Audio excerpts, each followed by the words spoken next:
of Indian Metals and Ferro Alloys, or IMFA as we know it. We've got the CFO, Mr. Sonak Gupta of IMFA, joining us on the show. Mr. Gupta, hi. First of all, congratulations on a very strong set of numbers that you've reported for the quarter gone by. Your sales volume has seen an uptick of about 19% year on year. It's up 15% on a sequential basis. What has led to this kind of outperformance? On the first quarter, whatever the upside we saw on the volume, it is primarily driven by the acquired entity of Kalinganagar 2 coming into operations for the full quarter. So that actually led to additional 19% year-on-year growth on the quarterly volumes, and it is now touching close to 80,000 tons. Okay, and also how have ferrochrome prices been trending over the last few months? What's the sense that you're getting on ground on where ferrochrome prices are headed going ahead? Yeah, so on the ferrochrome price, if you see the last quarter, that is quarter 4 FY26, it was hovering around 1,09,000 rupees average price realization for us. And this quarter, as we would have seen in our press release, it is about 1,20,000. So more or less, it is remaining in the start of this quarter also, it is remaining more or less at the same range.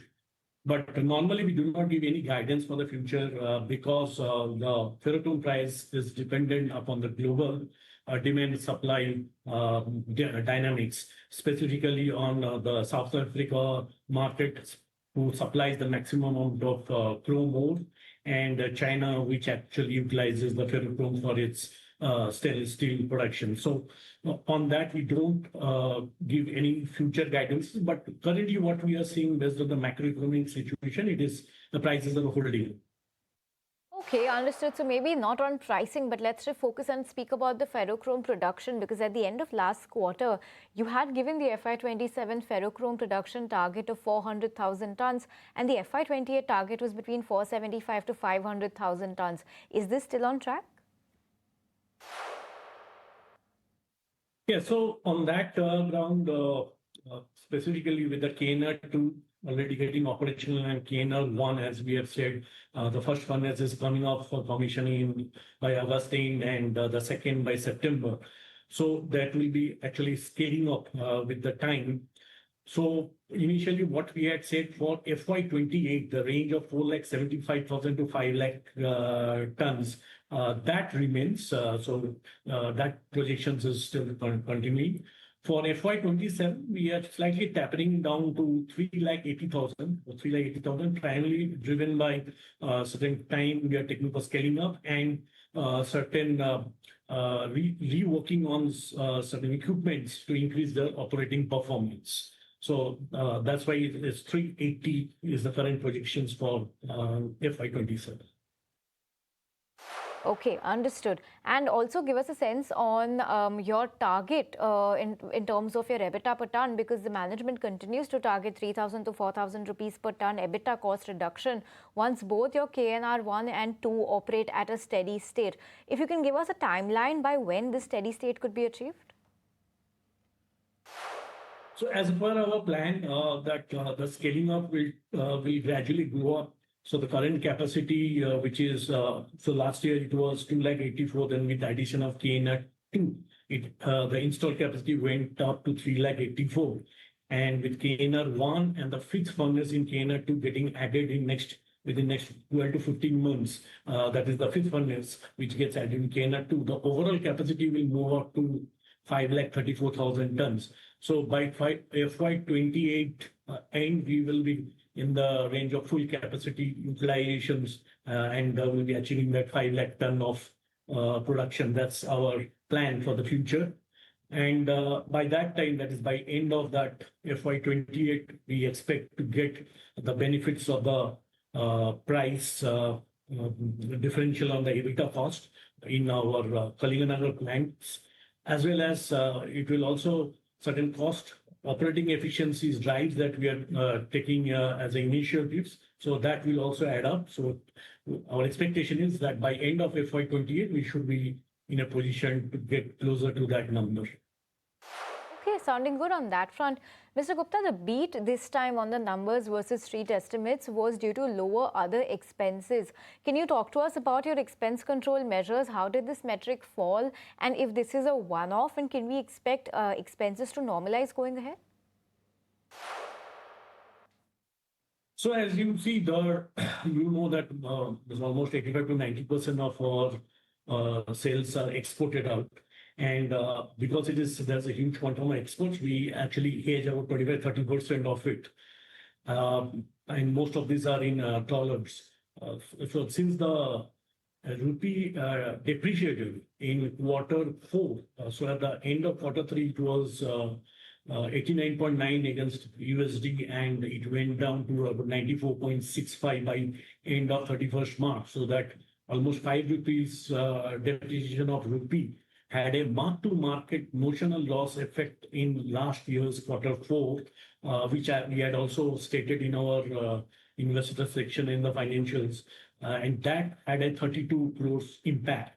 So this quarter, more or less, the rupee has remained closer to that same 94.695 at the end of the quarter, that is in June end. So the impact, there was no mark-to-market impact on this hedged revenue. And in fact, we got a little bit of upside in the Forex. And that's one of the key impact, 32 crores, other expenses coming down. Besides that, we had also taken certain cost initiative for reduction, specifically on predictive analysis on our operating activities and also maintenance, routine maintenance. So now it is more predictive maintenance are done, and for that also we got certain cost savings. So both adds up to that reduction in the overall other expenses. Okay, and Mr. Gupta, how has the export demand been? How is that shaping up, especially in light of the West Asia crisis? Any changes now that we're seeing a little bit of moderation? Are you seeing early inquiries in export demand pick up? Our business model, we neither have any imports or exports to West Asia. So most of our exports are in the Far East. So that's why we have not got any impacted on whatever is the disruptions which has happened in the West Asia. So overall basis, our revenue has remained more or less stable, especially the export revenue from the Far East. Okay, and let's talk about your Capex plans, Mr. Gupta. Are you still on track for the plans announced earlier? Because as KNR1 is nearing completion with CTU and factory license now received, how much is the capacity currently? And once this Capex is completed, how much would your capacity increase by at optimum utilization? So overall, for current year, almost 243 crores we have spent out in Q1 itself, out of the 450 crores back, because as you know, a major portion of the capacity additions in Kalinganagar had already been done, Kalinganagar 1, and also the ethanol project, which is at the very advanced stage of erection. So both the projects are going on in full swing. And once the Kalinganagar plant gets operational, the first plant, KNR1, what we are studying, both the furnaces, once it get operational, the installed capacity will increase by another 1 lakh ton.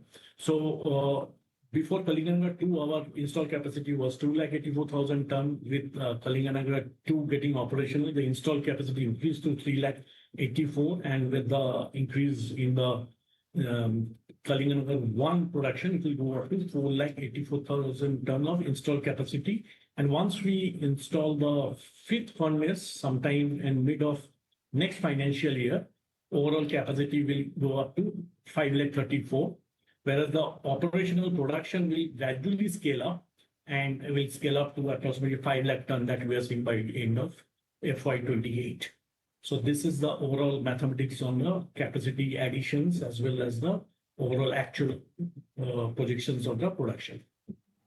Okay, Mr. Gupta, thank you so much for your time today. Thanks for breaking down your growth outlook and your earnings as well. Congratulations.